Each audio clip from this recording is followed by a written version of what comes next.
নমস্কার বন্ধুরা, সরকারি জব মার্ট চ্যানেলটিতে আপনাদের সকলকে স্বাগত জানাই। আপনার নিকটবর্তী রেলওয়ে স্টেশনে টিকিট বুকিং এজেন্ট হিসেবে নিয়োগের বিজ্ঞপ্তি প্রকাশিত হয়েছে। সেক্ষেত্রে যদি আপনি মাধ্যমিক পাস করে থাকেন, আপনি তাহলে এখানে টিকিট বিক্রি করতে পারবেন খুব সহজে, যেটা রেলওয়ের পক্ষ থেকে বিজ্ঞপ্তি জারি হয়েছে। রেল স্টেশনের টিকিট বুকিং যদি আপনি টিকিট বুকিং করতে চান, সেক্ষেত্রে রেলওয়ের পক্ষ থেকে একটি নোটিফিকেশন জারি হয়েছে। যে নোটিফিকেশন অনুযায়ী আপনারা টিকিট বুক এখান থেকে করতে পারবেন। স্টেশন টিকিট বুকিং এজেন্ট পদে নিয়োগের বিজ্ঞপ্তি প্রকাশিত হয়েছে। তো স্টেশন টিকিট বুকিং পদে আবেদন করার ক্ষেত্রে কারা কিভাবে আবেদন করবেন, যোগ্যতা কি, তার বিস্তারিত তথ্য আজকের ভিডিওতে আমরা তুলে ধরবো। সরকারি জব মার্ট চ্যানেলটিকে এখন অবধি যারা সাবস্ক্রাইব করেননি তাদের সকলের কাছে অনুরোধ করব আমাদের চ্যানেলটিকে সাবস্ক্রাইব করে রাখবেন। ফেসবুক পেজ থেকে দেখলে পেজটিকে অবশ্যই ফলো দিয়ে রাখবেন। স্টেশনে টিকিট বুকিং এজেন্ট হিসেবে নিয়োগের আপনাদের যে যোগ্যতা, তার জন্য 1 নম্বর এখানে যে যোগ্যতা দিয়ে দিয়েছে আপনারা সেটা দেখতে পাচ্ছেন।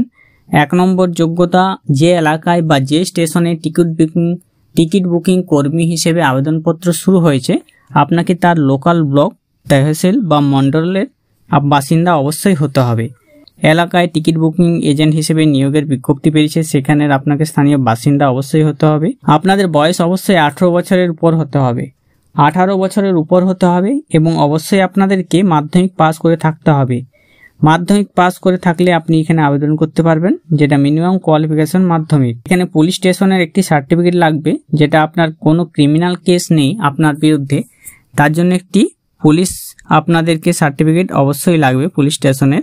আপনারা যদি রেলওয়ে স্টাফ হয়ে থাকেন, প্রাক্তন রেলওয়ে স্টাফ, তাহলে আপনি এখানে আবেদন করতে পারবেন না। আবেদন করার ক্ষেত্রে এখানে যে অ্যাপ্লিকেশন ফর্মটি আছে, সেই অ্যাপ্লিকেশন ফর্মটি আপনাকে আবেদনপত্র হিসেবে সেটা পূরণ করতে হবে এবং আবেদনপত্র পূরণ করে যে নিম্নলিখিত ঠিকানা আছে, সেই নিম্নলিখিত ঠিকানায় আপনাকে পাঠিয়ে দিতে হবে, যেখানে আপনাকে মানি রিসিপ্ট লাগবে 1180 টাকার, 1180 অনলি। আপনাকে অবশ্যই 1180 টাকা অবশ্যই লাগবে। আপনি যে অনলাইন পোর্টাল আছে, সেই অনলাইন পোর্টালের মাধ্যমে আবেদনপত্রটি পূরণ করে প্রিন্ট আউট করে ডাউনলোড করে সম্পূর্ণ হাতে কলমে লিখে ফিল আপ করে যে সমস্ত প্রয়োজনীয় নথি, সেই নথিগুলো দিয়ে আপনাকে নির্দিষ্ট ঠিকানায় পাঠিয়ে দিতে হবে 13ই মে 2024-এর মধ্যে। 13ই মে 2024-এর মধ্যে আপনাকে আবেদনপত্র পাঠাতে হবে। এখানে দেওয়া আছে দেখুন, 16 এপ্রিল থেকে 13ই মে 2024। তো আমার সামনে নোটিফিকেশনটা দেখতে পাচ্ছেন। সেই নোটিফিকেশন অনুসারে divisional commissioner, divisional commercial manager, Alipurduar ডিভিশনের পক্ষ থেকে স্টেশন টিকিট বুকিং এজেন্ট পদে নিয়োগের বিজ্ঞপ্তি বেরিয়েছে। Alipurduar division, post Alipurduar junction, district Alipurduar, pin number 736123। তো আপনারা যদি এই এলাকার লোকাল বাসিন্দা হয়ে থাকেন, তাহলে স্টেশন টিকিট বুকিং এজেন্ট পদে আবেদন করে নিন এখনই। যে সমস্ত স্টেশনে নিয়োগ হবে সেই সমস্ত স্টেশনে হচ্ছে বাঁশবাড়ি আর টিপকাই। বাঁশবাড়ি এবং টিপকাই স্টেশন কোডও দেওয়া আছে এবং ক্যাটাগরিও দেওয়া আছে। আপনি যদি অফিসিয়াল নোটিফিকেশনটা দেখতে চান, সেই ক্ষেত্রে আমি লিঙ্কটি ডিসক্রিপশন বক্সে দিয়ে রাখবো। সেই লিঙ্ক থেকে গিয়ে সোজাসুজি আপনারা বিজ্ঞপ্তিটা ডাউনলোড করে দেখে আবেদন করতে পারবেন খুব সহজেই।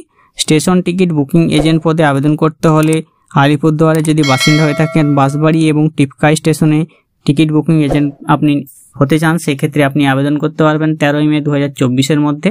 আর এখনও যারা জানেননি তাদের মধ্যে ভিডিওটি শেয়ার করে দেবেন। আমাদের চ্যানেলে যদি এরকম নিউজ পেতে চান, তাহলে অবশ্যই চ্যানেলটিকে সাবস্ক্রাইব করে রাখবেন। ভালো থাকবেন, সুস্থ থাকবেন, নমস্কার।